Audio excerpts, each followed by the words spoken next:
You're thinking, am I going to avoid talking about James Madison? Hello and welcome to episode 14 of the First4LCFC podcast of this very season. It feels like quite a while that we've been off air with Christmas, festivities, and various other things getting in the way of our lives at the moment.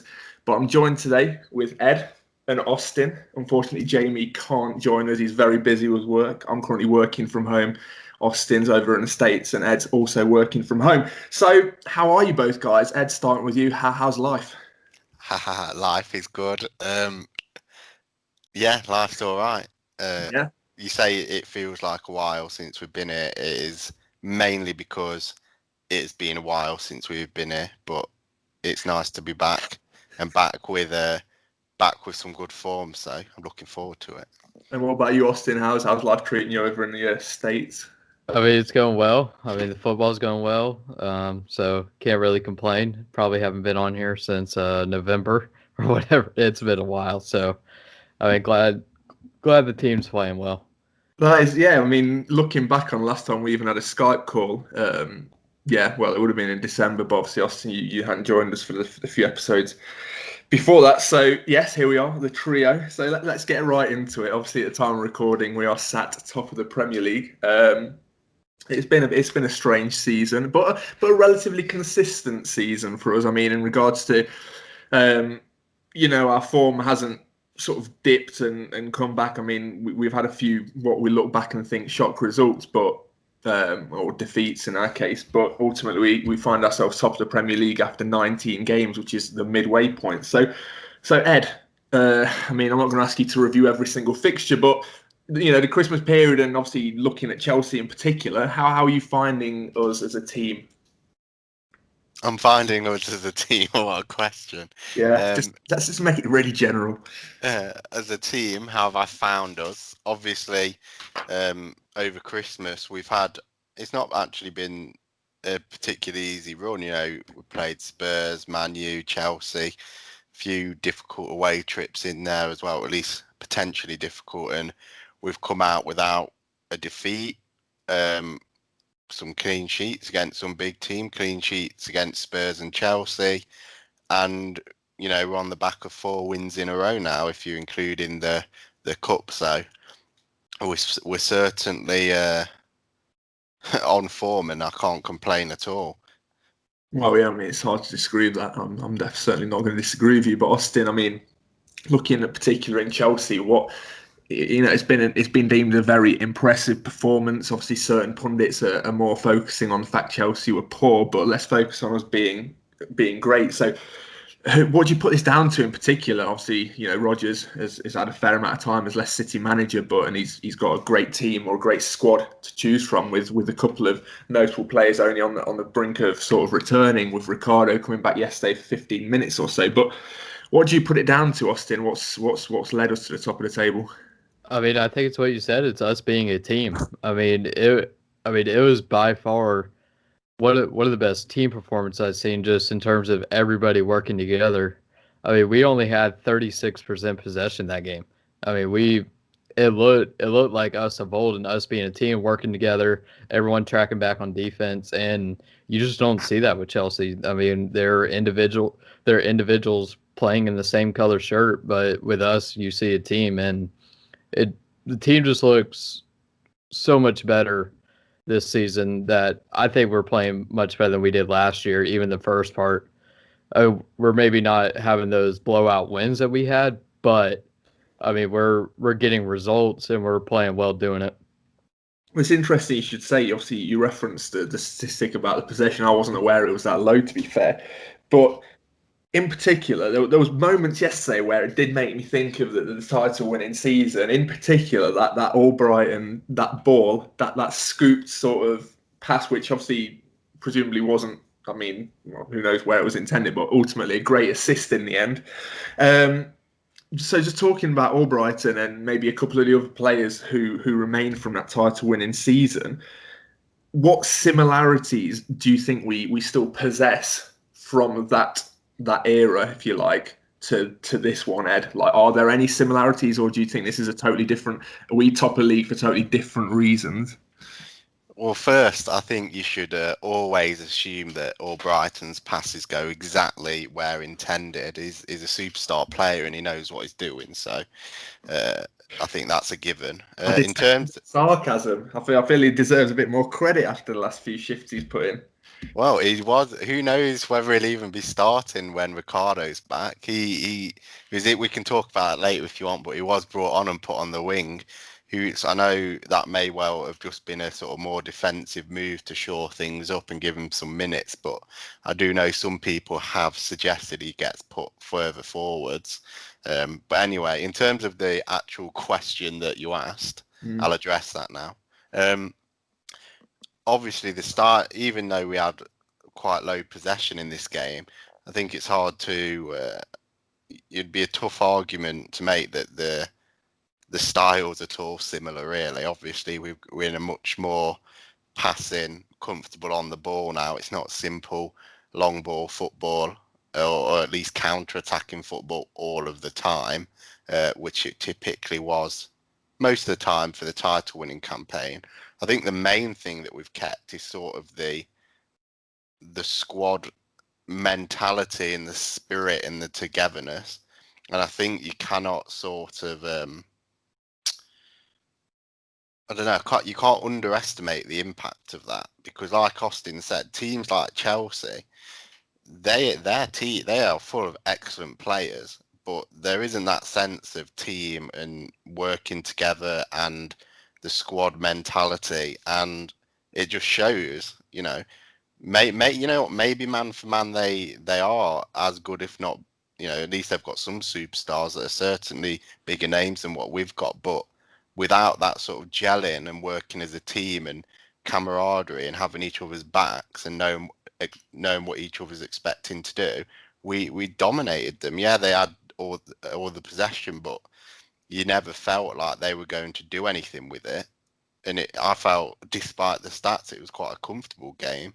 So it's an interesting point you make about in terms of team spirit being such a big factor, because, you know, I was, you know, listening to radio earlier, and certain segments of Chelsea fans are saying that it just doesn't feel like their players are playing for the manager. Like, ultimately, you know, Frank Lampard's a legend at Chelsea, and he's took the step up to become manager. But, you know, I think one of the main differences, which was certainly visible, is that, you know, we go the extra yard. You see everyone's like pulling together in the same direction for us. But for them, like you say, they've got some high profile signings. They've splashed, I think, the most money in Premier League this season on new signings. But it doesn't really seem to be coming to fruition for them. But at this point, it makes me think, you look at some obvious comparisons, and the one I wanted to really focus on was Barnes against Callum Hudson-Odoi, not in terms of head-to-head, but the way they both played in that position. And, you know, Barnes was comfortably beating his man hands down. You know, he was an absolute handful for the Chelsea defence, in particular fullback, obviously. But then you look at someone like Callum Hudson-Odoi, who, say, a year ago, everyone was hyping Hudson-Odoi in terms of, you know, is the future of England's winger, like on one side, obviously, and Barnes wasn't necessarily in that conversation. Obviously, with ourselves, or me in particular on this podcast, I was questioning his ability to take a man on. I was certainly questioning his ability with an end product. But if you compare the two's developments, obviously I know Hudson-Odoi's been out injured, but and their hunger for the game, would you agree that Barnes is streets ahead, Austin? I mean, if you want to compare the two players. I mean, right now, yeah. I mean, and I think you also got to put it down to Hudson-Odoi does have some competition, so he doesn't play every game, which could be the problem. And I mean, Barnes is playing week in, week out. He's playing midweek into weekend. He hasn't missed many games this year, but he might be one of our most improved players this year. I mean, the way his finishing has improved. We all knew that he can take defenders on and be the powerful runner he is, but the way he's finishing and getting goals for us when, I mean, especially these past two games, Jamie Vardy hasn't been Jamie Vardy, and when we have a guy like Harvey Barnes who can chip in and score maybe 10 goals a season, I mean, that's going to help your team out a ton. Well, yeah, you're not wrong. I think Barnes is actually the second top scorer in the Leicester City shirt. I believe he's on 6 at the moment, and Vardy's on 11, I think. Correct me if I'm wrong. But Interesting. So you're saying Barnes is the most improved player. I want to chuck another player into the mix, and I want to take this to Ed.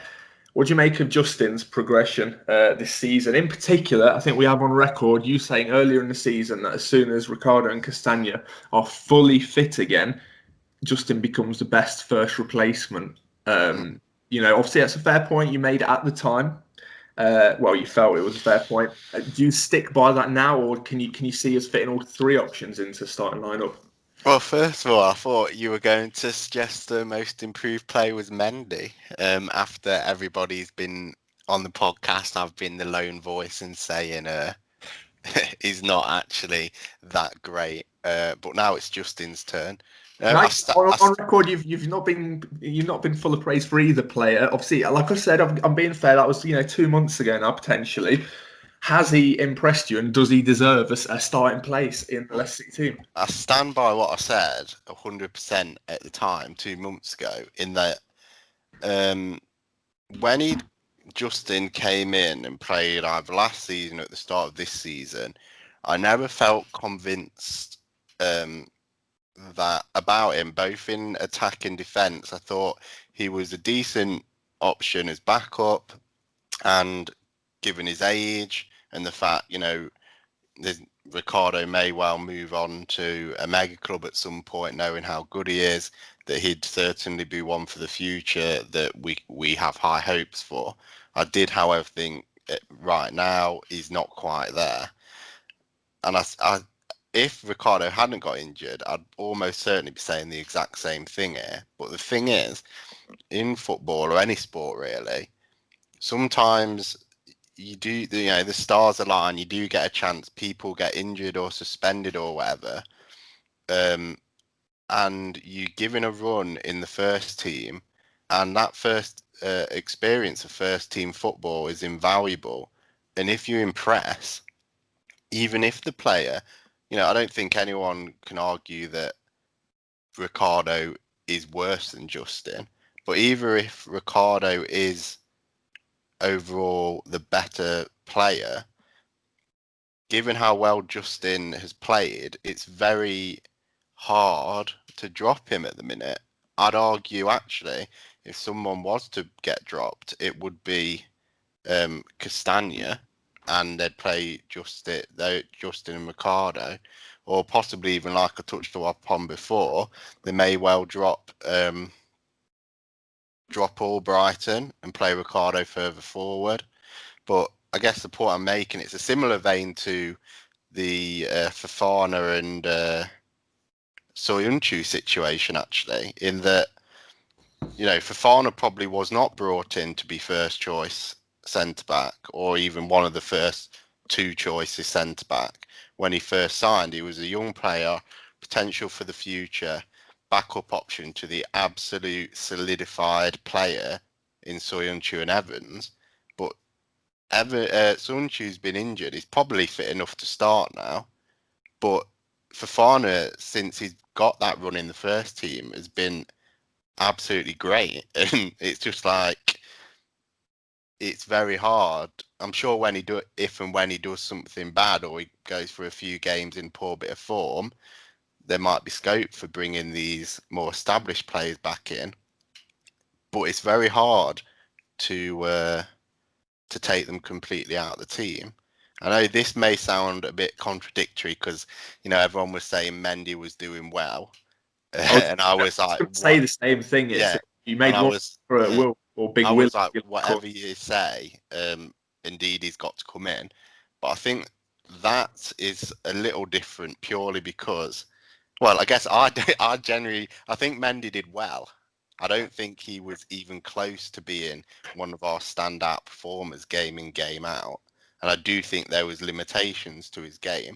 And I do also think that Ndidi, in his position, is one of the best players in all of world football. But I don't think there's any scope for him being on the bench. Do you think it's a fair argument that maybe it's harder to maybe have a standout performance from defensive midfield in regards to an aesthetically pleasing performance, whereas if you got someone like Justin or a winger, you're taking men on, you're doing things that excite the football fan? Would you say that maybe it's easy to But even from a TV sort of perspective, obviously the TV camera only follows the ball around ultimately. So maybe it's, is it fair to say that maybe Mendy's performances were more gritty and they don't stand out as much? Our last two first choice like defensive mids have been Kante and Ndidi, and at least Leicester fans, maybe not like the neutrals who just watch it on TV, like you say, but I think the Leicester fans who, even if they do watch it on TV, but they're really engaged in it and follow the game and how it's played, I think any team would say they're one of the first names on the team sheets for both of their respective sides. But so I would have no. It's like if Vardy gets injured, doesn't matter if Nacho gets a goal a game for the 4, 5, 6 games he's in. As soon as he's fully fit and raring, he's back in. So I think there was no doubt about Ndidi. But I do think Justin, to go full circle, Justin, I hadn't had confidence in. I thought he'd be great one day, but not amazing now for a team wanting to challenge at the top. But I think it's really hard to argue that he's not come on leaps and bounds this season. Okay, well, you've nicely wriggled your way out of that. That's the monologue. Now others can speak, because I'm sure everyone's bored of my voice. Well, you've said it yourself. But no, Austin, something I wrote down on my notepad was, do Leicester City have the best balanced squad in terms of title contenders? So obviously there's a lot to take into consideration here, but we're looking at Liverpool's injury woes. You look at Man United, certainly weaknesses in their team. Man City, probably harder to name a weakness, and they've got a very, very rich squad. So ultimately they probably do have the best squad. But looking at our team and the strength and depth that we have, and off the back of the discussion and Ed's wonderful monologue there, are we probably is it fair to say we're in the second best position in terms of squad depth and the quality of the squad we have in the Premier League? I mean, for sure. Because people would say, well, Liverpool on their day, it's like their forwards haven't scored a goal in 3 games. So there's not really an argument there. We all know United's defensive problems. I think City could top us in the end. They've looked really good as of late. But, just the way that all of our players are playing right now, and the fact we were just talking about, like, we're having problems all over the pitch on who to play. We could have Fofana, we could have Soyuncu, we could have Ricardo Pereira. Like, the fact that we're even having these discussions, where a couple of years ago we were trying to figure out, who would play for the exact opposite reason, because our team is shit. It's just we're 100% balanced. We got options we can go to. We got different formations we can go to. Brendan Rodgers has developed in different systems. So we're definitely a team that, and these next couple of months will show, but we're definitely a team that has the balance of a team that could win a title. It's ultimately hard to disagree with you, and therefore I do agree with you. But the one position, which right now obviously doesn't worry me, but the position we've always struggled, we've not needed to replace is a centre forward, right? Ultimately we're seeing Nacho coming on. Recently we've sold Slimani, so he's well and truly out of the picture. So this pretty much puts all pressure on Nacho to be some form of Vardy replacement. But looking at the way we're playing and the fact that we're distributing goals, through midfield now, is probably taking a lot of pressure off Vardy. And that's not me saying that Vardy's no longer important and that we could potentially just drop him and start Nacho instead, because ultimately stuff he does off the ball and detracting defenders and everything. But would you say that January, or potentially obviously the summer, we do really need to find someone now, probably maybe potentially a young prospect who we can bring into the club, say, look, we've got this fantastic training facility, Vardy's only got X amount of years, you will be our long-term prospect. So would you say that's the position we really need to slap some serious cash down now, Ed, and sort of take seriously, rather than potentially let Vardy just see out his days and just constantly replace him with like just the best option that we have for the sake of it? increasingly concerned about him hobbling off.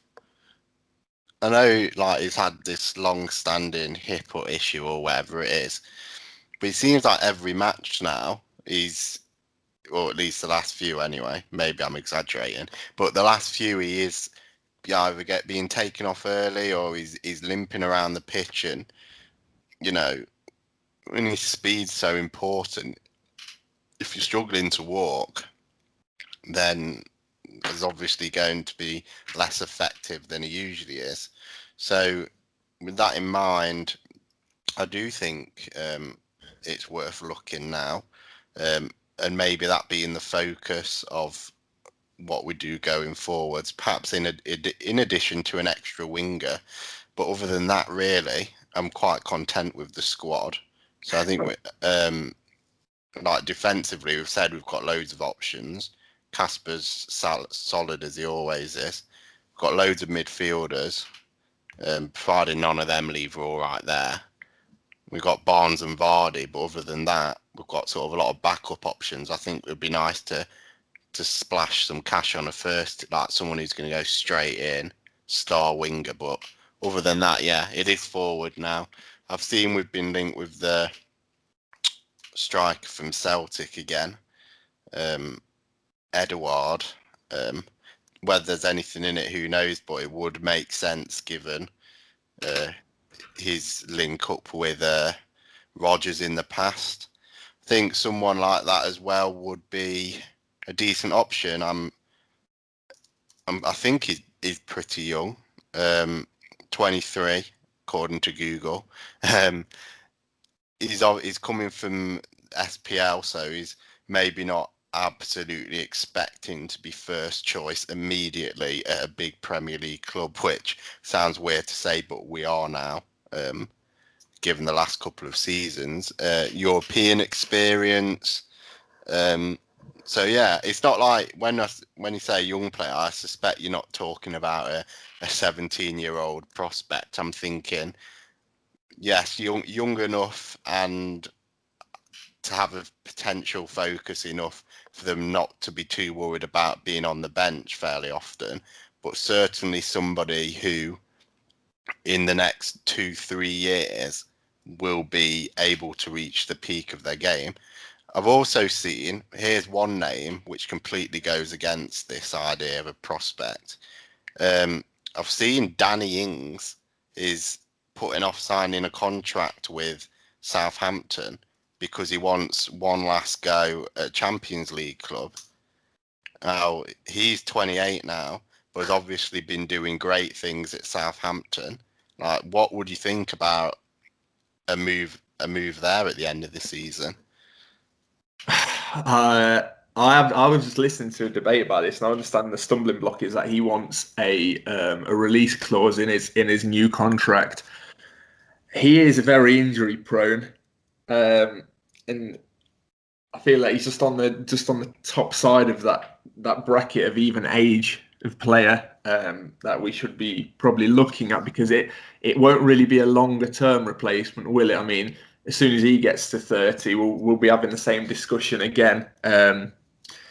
So from my understanding, it seems to me that he's happy just to see out. Well, he's, in my opinion, still young enough, but he'd be happy to move to someone like who probably in his mind is like a Man United or a Man City or a Liverpool and be that bit part player. Whether or not you'd consider Leicester in that same ballpark, I'm not sure. Wasn't that the reason he left Liverpool in the first instance, that he wasn't getting game time? So maybe he's now thinking, I've sort of proved myself again, so now I can push for a starting place in one of these teams. And I don't know. I think for the 3 years he was at Liverpool, he played 25 games in all competitions.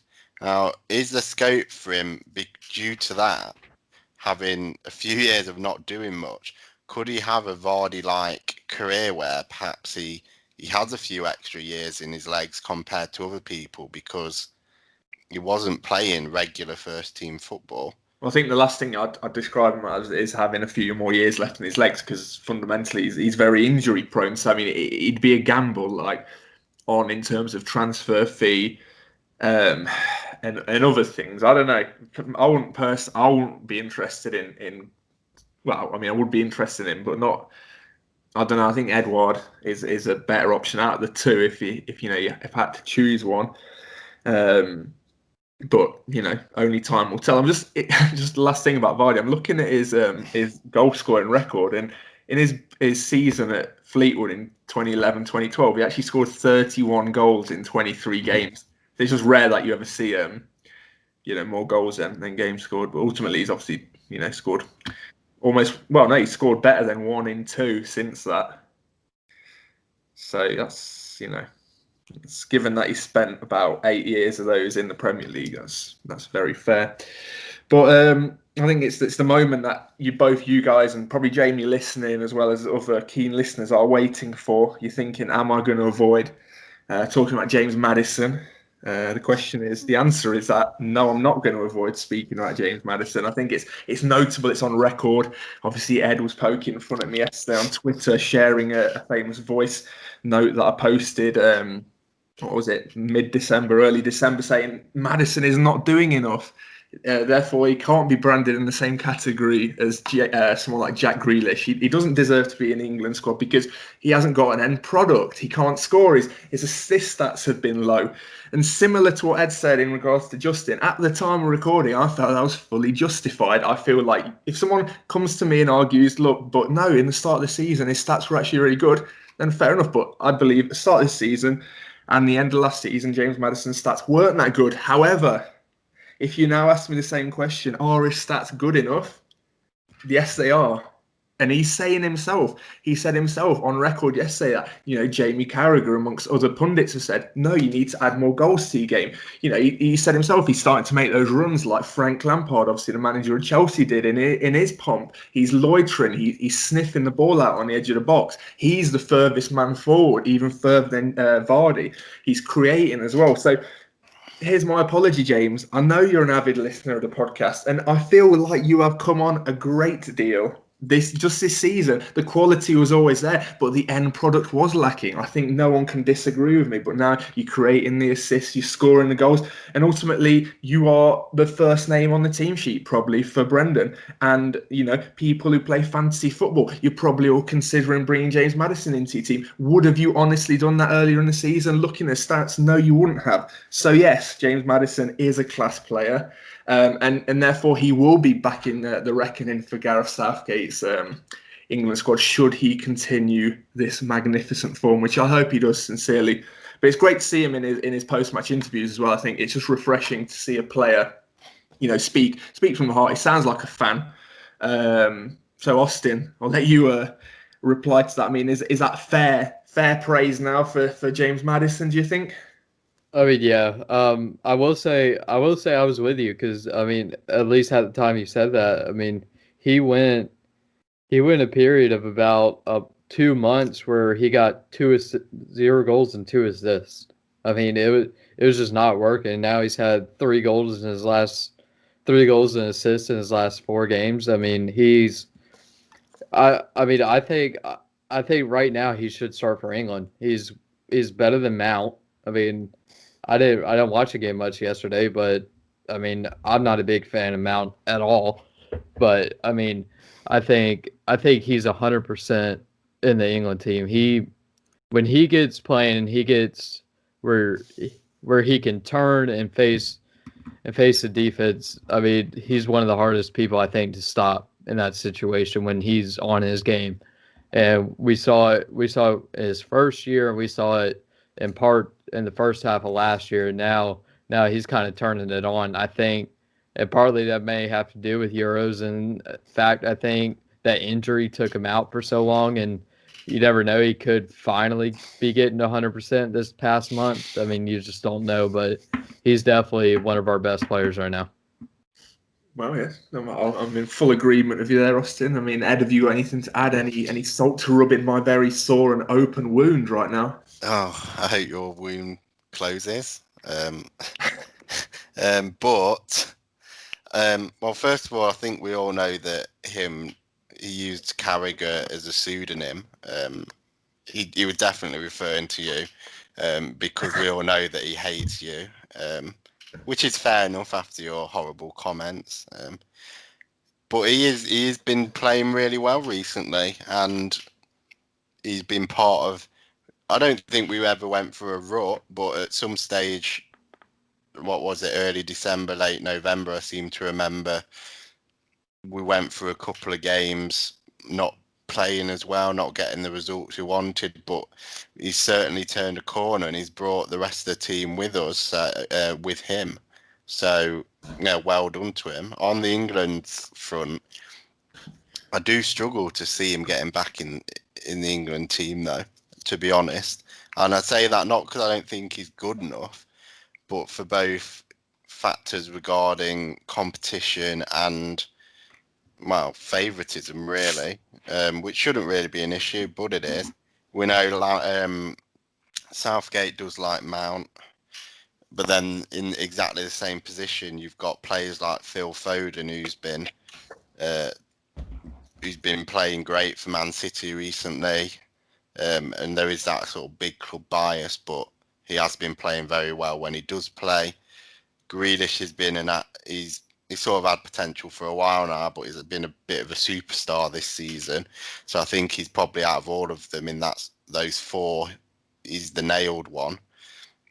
And I don't think they can take more than probably about two of them anyway. So he is fighting an uphill battle to get in that squad. But I think, come the end of the season, if we continue on the form we're in and Madison continues this sort of upward trend, then he will certainly be pushing for a place.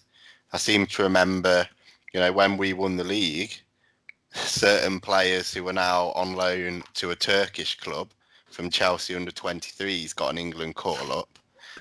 So they do take notice of us if we're doing well. That's Danny Drinkwater, by the way, for those who didn't know. He's just joined. Pronounced it. Kasim Passer. But yeah, valiant effort. But yeah, I do think if we keep up the form, he's in with a shot. But I don't think it's a given because it's a highly competitive part of the squad.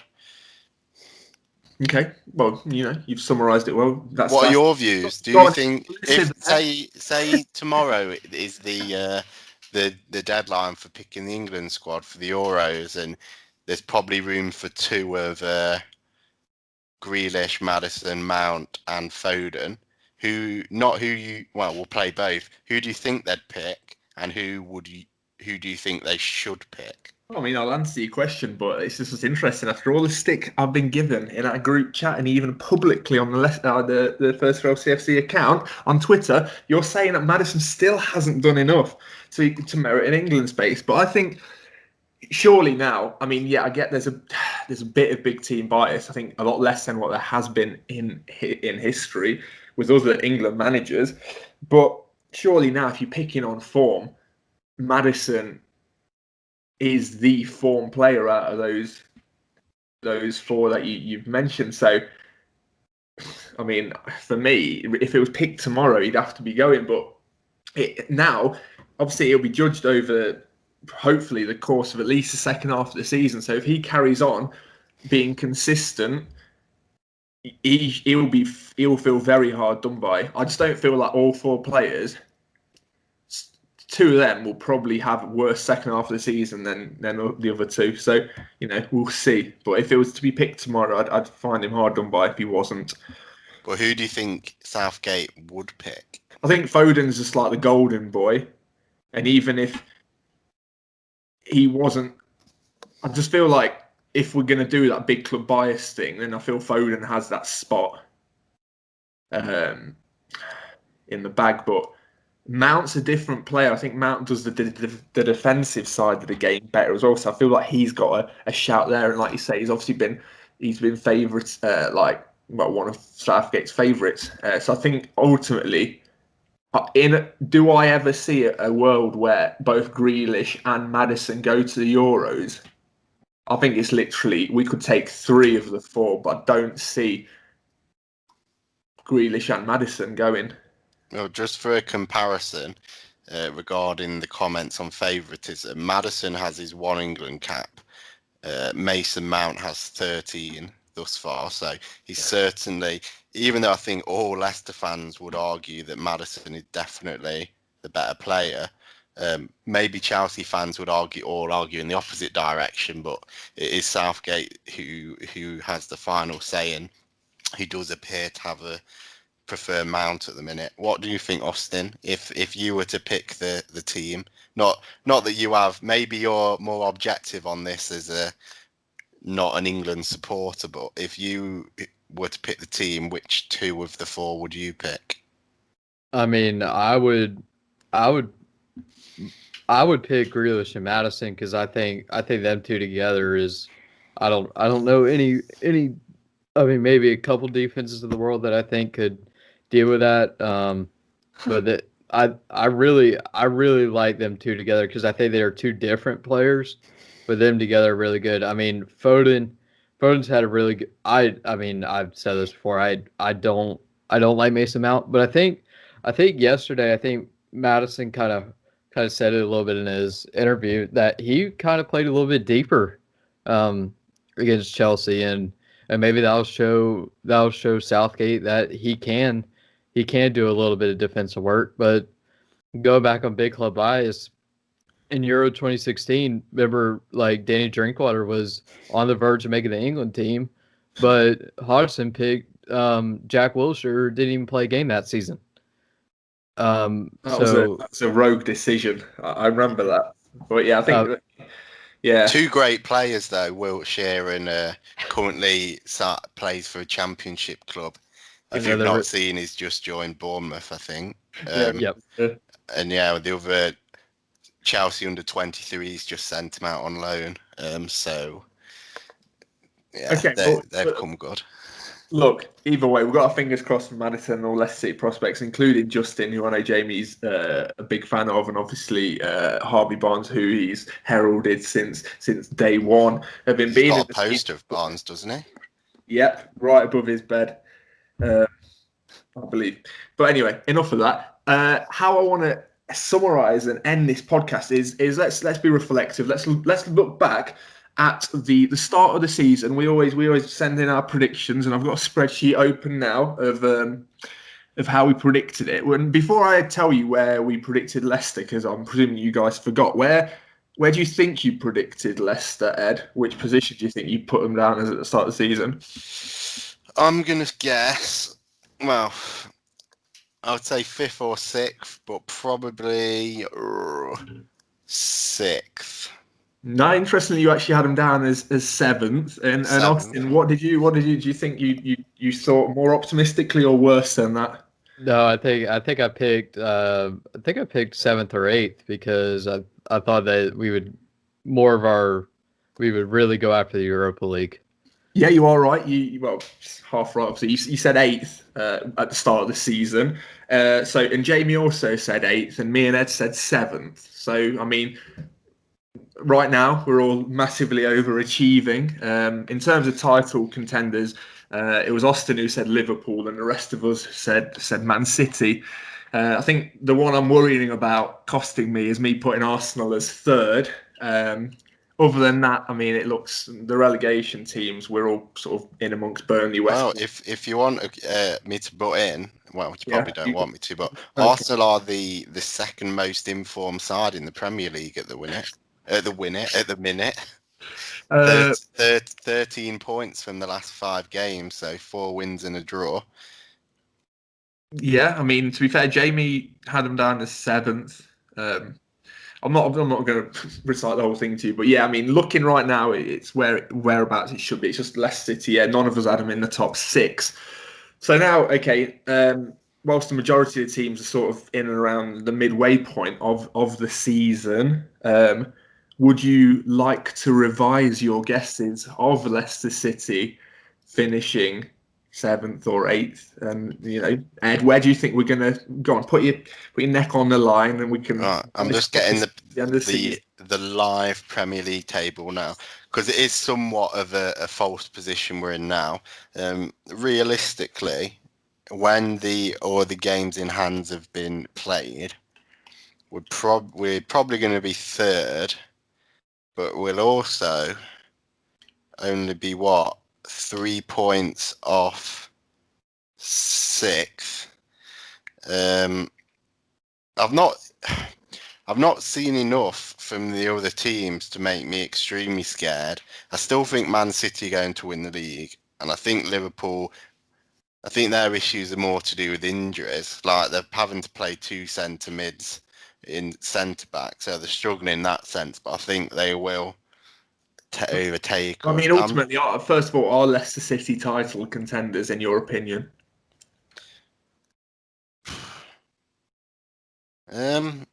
Depends how you define it. Do I think going into the last 3 games we'll mathematically be able to win the league? Probably not. But I also think we're going to be challenging for the Champions League. Same sort of situation as last year. So is it fair to say you regard Leicester City as top 4 contenders, but not necessarily title winning? No, I think Man City will run away with it. I think their defence has been so solid, and they are, when the games in hands have been played, Man City will likely be top of the league, and they've had basically no strikers all season. So when they come back, I think that will be sorted. I think it will be between the teams I'd be looking at is us, Spurs, and Man U, battling it out for maybe 3rd, 4th, and 5th position. Purely to hedge my bets. Not Chelsea. Think Chelsea are going to drop off massively?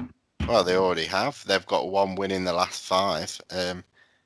I'm going to say we're going to finish 4th. 4th. There it is. It's on record. It's there for everyone to hear. We'll take that, obviously.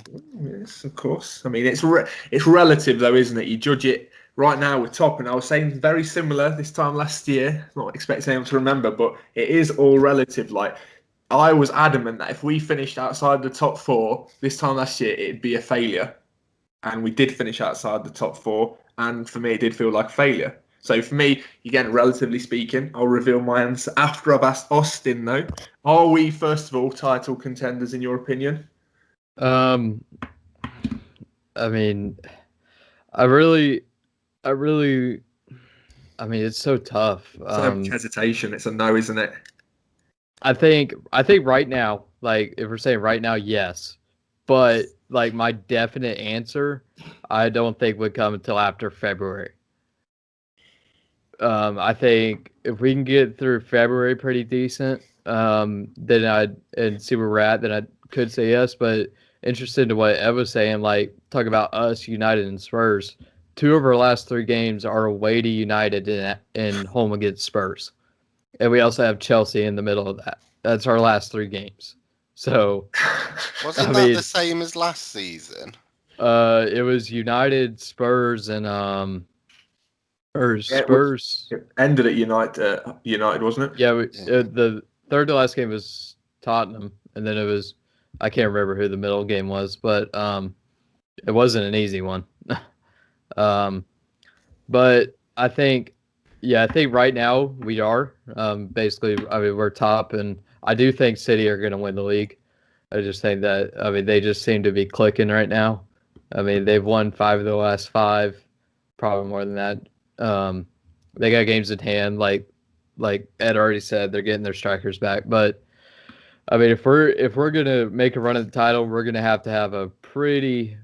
I mean, those last 3 games, but I think the period of February we play Wolves, Liverpool, Villa, and Arsenal, and Europa League sprinkled in there. I think that's going to be a big, massive period for us. I like the use of the word sprinkled. It's very delicate. So, I mean, just to summarise, you think we're also, by the sounds of it, right now you feel more so top 4, but you're willing to potentially revise that, as most of us would be, should we have a good run in February. Yeah, I think top 4 would be. I mean, I think like you said last year, I think top 4, or we get outside top 4. I think it'd be a disappointment over the first. I mean, we aren't as good as we were last year, I think at this point, I think we've had a couple more losses, but I think 100% we're looking at top 4. Can Okay. I just butt in and add something before you do yours, Chris? Build the suspension. The suspense. You're not going to be suspended. Yeah, I was just looking at last year's fixtures. And do you remember the Bournemouth game? Yep. Like, oh my God. Like, what happened in that? It's not relevant at all to what we're talking about, but I just saw the result and I was like, what happened in that? Soyuncu booting the guy in the back of the net, and then I remember it now. Pratt we were coming on for 1-0 up, Nacho, and then we were 1-0 up, and then 2 minutes later we're 2-1 down and had 10 men, and it's like against a team that got relegated. Also, our team was really bad.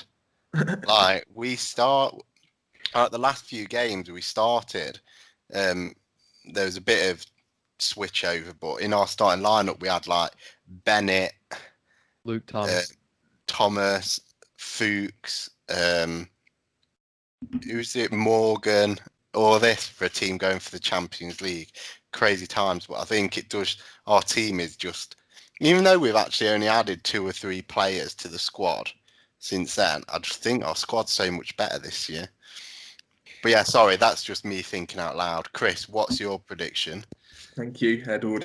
It's good. It's nice to reflect and to laugh about. That was a comical display away at the Vitality.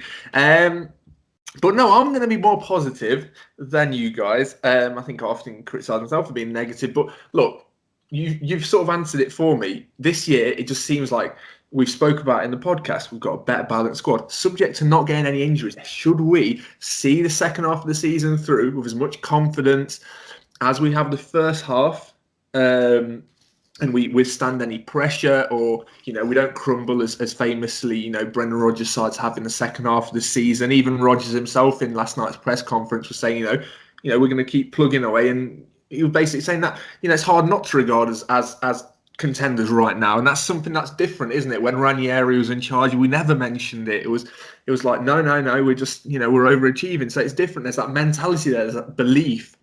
We've just moved into a new training ground.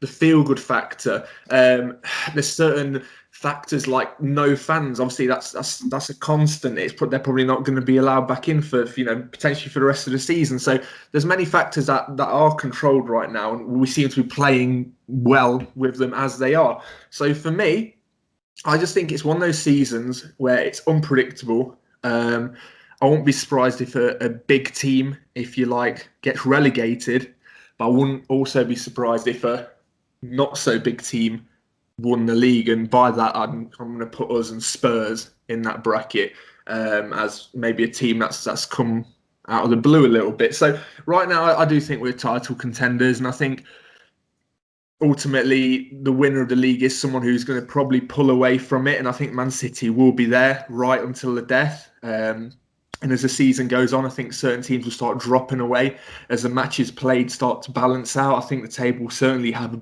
much more clearer shape to it by the end of February. But right now, I think in the position we're in and the resources we have to hand, we have to regard ourselves as title contenders. I'd explicitly be distraught if for 2 seasons in a row we drop out of the top 4. Obviously, with one eye on the Europa League, I'd love us to go deep into that competition as well. And I don't see any reason why we shouldn't. But right now on record, on 20th of January 2021, I'm saying that Leicester City are and will be in a title race until the end of the season for those reasons, really. Well, there you go. It's a beautiful sentiments there. Yeah. Well, yes, I mean, it's hard.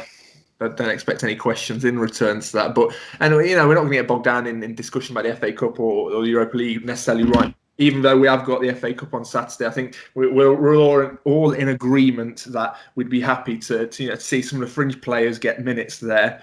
But take the Europa League seriously, and obviously take the Premier League seriously. But hopefully now, guys, we'll be back in more of a regular weekly sort of flow. Wait, we've got an important question, Chris. Oh, yeah, I've got a question. Shock. This is important.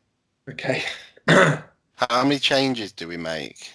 Oh gosh. Well, it's interesting actually because obviously, like I put that question out there, and I was for once willing to accept. I wouldn't be surprised if we had 11 changes, but we played quite a strong team in the end. But obviously, we've got Everton in a week's time, exactly today.